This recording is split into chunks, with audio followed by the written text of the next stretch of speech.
baki miji mai warin baki, da Allah ya baki mai warin kashi, da kuma mai bacci yana minshari.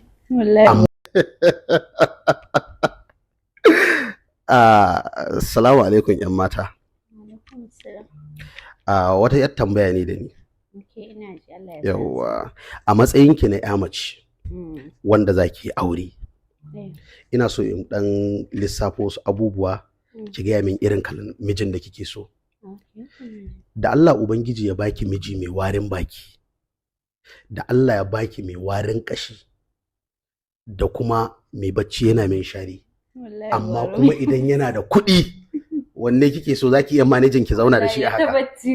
Ya ta bacci? Wallahi. Minsharin ba zai dame ki ba? Wallahi ya fi mu. Ya fi miki? Warin baki ko warin jiki na zan kai shi. To shikenan. Kun je ta ce wannan ta ce ita gwara ta aure mai minshari. Mu haɗu da ku a comment section.